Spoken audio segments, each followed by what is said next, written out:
Prienų gaisras.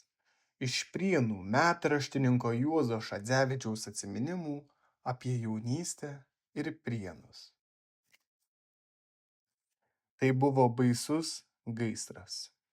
Vytauto Nemuno gatvių kampe buvo didelis medinis žydo namas su mansardomis. Stogas buvo aukštas ir kampuotas. Mansardoje gyveno Prienų rajono pirmininko pavaduotojas. Jo žmona palėpėje uždegė primusą ir išėjo miestan apsipirkti. Namuose daugiau nieko nebuvo. Tai atsitiko vasarą 1954 m. birželio 11 d. penktadienį. Apie porą savaičių visiškai nebuvo lietaus. Dienos saulėtos ir kaitrios. Viskas išdžiūvę. Matyt, moteris užmiršo palikusi primusą. Kaip ten buvo? Sunku pasakyti. Bet gaisras kilo iš to kampo. Negana sausros, dar pūtė gana stiprus pietvakarių vėjas, labai palankus gaisrui. Akimirksniu užsidegė visas namas. Ugnis, genama vėjo, pasidavė bažnyčios link. Netoli jos užsidegė gaisrinė, dabar čia laidotuvių namai. Skučiukų ir Montvilos namai. Nuo Montvilos namo ugnis persimetė per gatvę į 2 parapijos namus. Po to peršokus didelį griovį ir Revonos upelį metėsi į 3 buvusius Benderio ir Ginsburgo namus. Vienas Ginsburgo namas buvo mūrinis. Jame buvo spaustuvė. Iš čia vėjas nunešė liepsną per aikštę į Brunzos gatvę, kuris supleškėjo iki galo. Toliau ugnis per žydų kapus puolė į Brunzos klonus, dabar Paruošų kontorą, ir išblėso ties mano tėviškės tvora. Nuo Prienų gaisro užsidegė keli pastatai ant kalno Mačiūnų kaime. Toks buvo gaisro kelias. Mieste sudegė apie 26 namai. Jų tarpe ir Finkelšteino autobusų stotis, ambulatorija, kur kilo gaisras, ir spaustuvė. Didelis pavojus buvo bažnyčiai.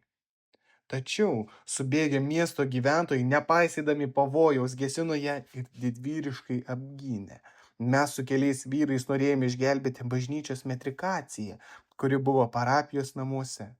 Į mus taip pat vilkė sausas ir karštas oras, kad neturėjome kuo kvėpuoti, ir paknopstom vos pasiekėm pakalnį Revonos upelį. Vanduo juo netekėjo.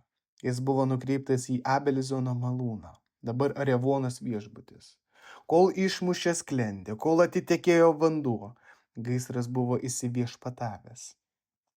Gesinimo darbai buvo bergždi. Tokia buvo kaitra, kad Ginsburgo mūrinio namo plytos pradėjo svilti.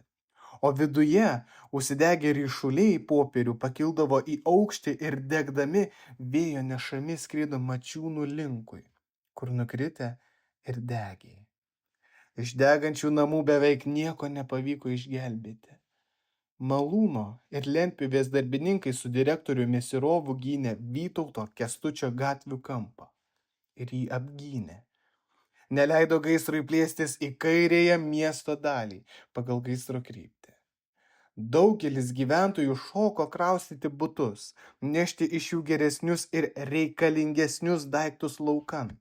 Daugiausia kraustėsi prie Revonos upelio. Sudegė dar ir paštas.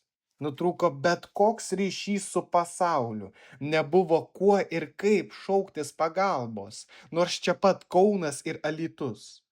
Jau įsisiutėjus gaisrui atsitiktinai užskrido dvisparnis lėktuvas, kuris pamatęs degančius Prienus davė žinią Kaunui, o tas kitiems miestams. Bet šaukštai jau buvo po pietų.